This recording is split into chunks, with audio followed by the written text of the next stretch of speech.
আশা করি সবাই ভালো আছেন। তো আজকের ক্লাসে আমরা শিখবো data organisation and presentation.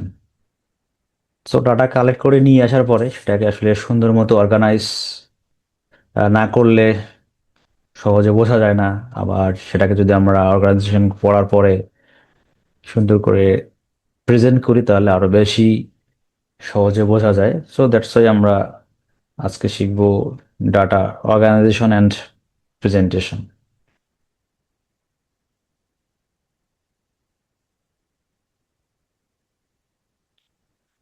So, data visualization means a clear overview of how raw data are arranged and presented before statistical analysis. So, statistical analysis করার পূর্বে আমরা কিভাবে raw ডাটাকে অ্যারেঞ্জ বা প্রেজেন্ট করব সেটাই basically data organisation and presentation describe করে বা বলে আর কি। তো বেসিক্যালি আমরা দুইটা উপায় করব। একটা হচ্ছে যে টেবিল করার মাধ্যমে, যেমন ফ্রিকোয়েন্সি টেবিল, ফ্রিকোয়েন্সি ডিস্ট্রিবিউশন। আবার চার্ট বা গ্রাফের মাধ্যমে bar chart, frequency curve, pie chart. Okay. তো সিম্পল হচ্ছে যে র ডাটা সেটাকে আমরা অর্গানাইজ করব, অর্গানাইজ ডাটা হবে, সেখান থেকে আবার প্রেজেন্ট ডাটা হবে। Okay. So basically what is data organisation and presentation, and it is the first step after data collection. So data collect করে নিয়ে আসার পরে আমাদের নেক্সট স্টেপ যেটা, সেটা data organisation and presentation. So organization means arranging raw data systematically. So systematically আমরা raw dataকে arrange করব, then grouping data into meaningful form. So ডাটাকে আমরা meaningful form এ গ্রুপ করব, হতে পারে male female, then preparing data for analysis. So যাতে আমরা others analysis, suppose dispersion, central tendency use করতে পারি, সেজন্য ডাটাকে প্রিপেয়ার করে রাখতে হবে। Then data presentation means displaying data clearly. তো ডাটাকে আমরা সুন্দরভাবে ক্লিয়ারলি প্রেজেন্ট করতে পারি using table, charts and graphs এর মাধ্যমে। তারপর কমিউনিকেটিং ফাইন্ডিংস ইফেক্টিভলি। সো যে ফাইন্ডিংস গুলো পেলাম সেগুলো যেন আমরা ইফেক্টিভলি বলতে পারি বা বোঝাতে পারি। তো ফার্স্ট হচ্ছে কালেক্টেড ডাটা, দেন সেটাকে আমরা করবো কি অর্গানাইজড ডাটা, সেখান থেকে আমরা প্রেজেন্ট করবো ডাটাকে। So data organization and presentation transform raw data into useful information. So এই টেকনিকের মাধ্যমে বা এই টুলস এর মাধ্যমে র ডাটাকে আমরা সুন্দর একটা ইউজফুল ইনফরমেশনে কনভার্ট করতে পারি। Why is it important? So আমাদের এই ডাটা অর্গানাইজেশন অ্যান্ড প্রেজেন্টেশন কেন ইম্পর্ট্যান্ট, তো সেটা হচ্ছে আমাদের জানতে হবে। তো সিম্পলি মেইন বেনিফিটস কি? সিম্পলিফাইজ লার্জ অ্যান্ড কমপ্লেক্স ডাটা। যদি তো আমাদের অনেক বড় ডাটা থেকে কমপ্লেক্স থাকে, সেটাকে আমরা যদি অর্গানাইজ করি, সুন্দর করে প্রেজেন্ট করি, তাহলে অবশ্যই এটা সিম্পল হয়ে যাবে। দেন অ্যারেঞ্জেস ডাটা সিস্টেমেটিক্যালি, ডাটাকে আমরা সিস্টেমেটিক্যালি অ্যারেঞ্জ করতে পারি। Then makes comparison easier. So compare করতে আমাদের অনেক সুবিধা হয় বা সহজ হয়। Identifies patterns and trends. So আমরা প্রেজেন্টেশনের মাধ্যমে ডাটার মধ্যে যে প্যাটার্ন আছে, ট্রেন্ড আছে, সেটাকে আইডেন্টিফাই করা সহজ হয়। দেন মোর বেনিফিটস, এটা অবশ্যই হেল্প করে। Detects error or unusual values. So unusual বা ইরোরকেও ডিটেক্ট করতে হেল্প করে। দেন সাপোর্টস স্ট্যাটিস্টিক্যাল অ্যানালাইসিস। সো আমাদের স্ট্যাটিস্টিক্যাল অ্যানালাইসিস করার জন্য সাপোর্ট করে। দেন ইমপ্রুভস ইন্টারপ্রিটেশন। সো ইন্টারপ্রিটেশন করতেও এটা সহায়তা করে। দেন কমিউনিকেট ফাইন্ডিংস ক্লিয়ারলি। সো আমরা যে রেজাল্ট পাবো সেই রেজাল্টকে সুন্দরভাবে প্রেজেন্ট করতে বা কমিউনিকেট করতেও হেল্প করে। Then main areas of data organization and presentation. So basically there are two ways to summarize and communicate data. তো একটাকে বলা হচ্ছে টেবুলার প্রেজেন্টেশন, আর একটা বলা হচ্ছে গ্রাফিক্যাল প্রেজেন্টেশন। সো টেবল এবং গ্রাফ সিম্পল ভাষায়। সো টেবলের মধ্যে আমরা যেটা শিখবো হচ্ছে ফ্রিকোয়েন্সি টেবল শিখবো অ্যান্ড ফ্রিকোয়েন্সি ডিস্ট্রিবিউশন শিখবো।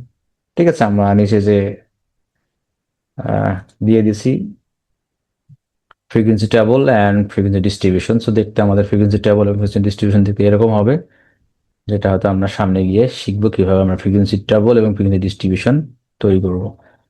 দেন গ্রাফিক্যাল প্রেজেন্টেশনের মধ্যে আমরা বার chart, pie chart, histogram, frequency curve, cumulative frequency curve বা অজাইভ কার্ভ এগুলো শিখবো। তো এখানে আমরা বার চার্ট, পাই চার্ট বা কার্ভের পিকচার দিয়েছি। তো আমরা সামনে শিখবো কিভাবে আমরা বার চার্ট, পাই চার্ট, হিস্টোগ্রাম বা ফ্রিকোয়েন্সি কার্ভ অথবা কিউমুলেটিভ ফ্রিকোয়েন্সি কার্ভ তৈরি করতে হয়।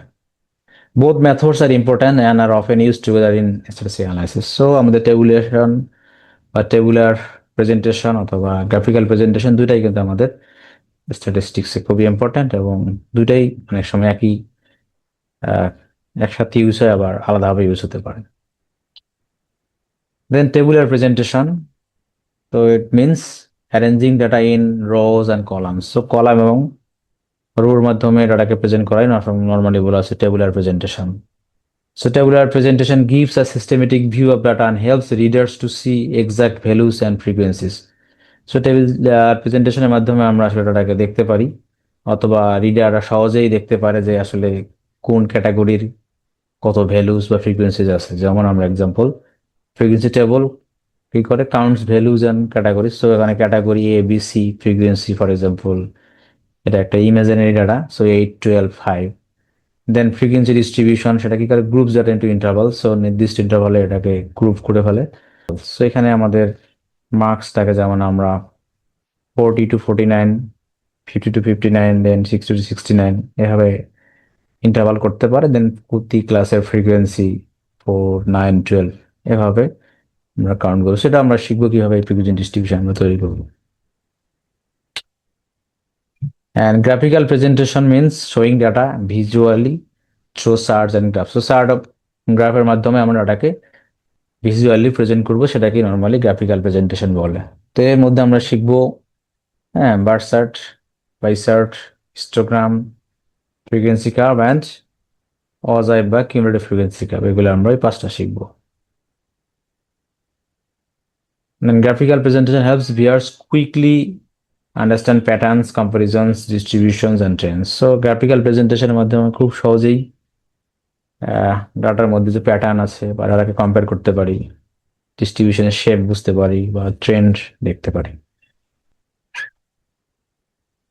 দেন টেবুলার ভার্সেস গ্রাফিক্যাল প্রেজেন্টেশন, এই দুটোর মধ্যে simple comparison. So form, tabular প্রেজেন্টেশনে গিয়ে র এবং কলাম থাকে, আর গ্রাফিক্যাল প্রেজেন্টেশনে চার্টস এবং গ্রাফস থাকে।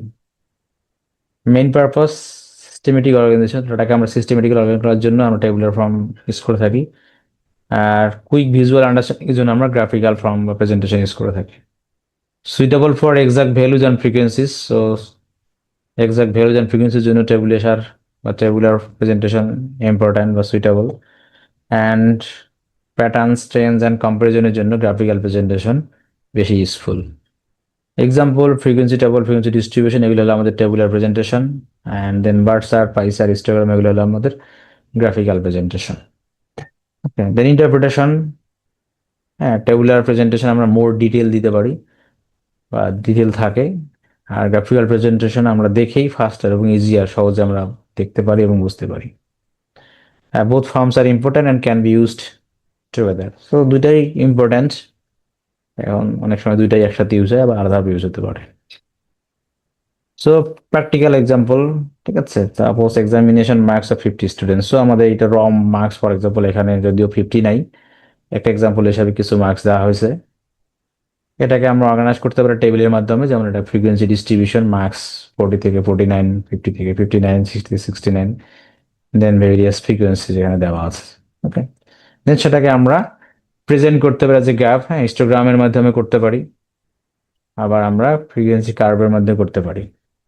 সো এগুলো আমরা পরে শিখবো কিভাবে আমরা এই ফ্রিকোয়েন্সি টেবল বা ডিস্ট্রিবিউশন থেকে গ্রাফ ড্র করতে পারি।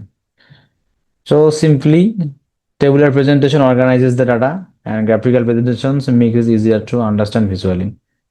So tabular presentation এর মধ্যে ডাটাকে আমরা সুন্দরভাবে অর্গানাইজ করতে পারি, আর গ্রাফিক্যাল প্রেজেন্টেশনের মাধ্যমে আমরা ডাটাকে অর্গানাইজ বা প্রেজেন্ট করার পরে খুব সহজেই বুঝতে পারি আসলে কি অবস্থা, ট্রেন্ডের কি অবস্থা বা কেমন অবস্থা, সেটা সহজে বোঝা যায়।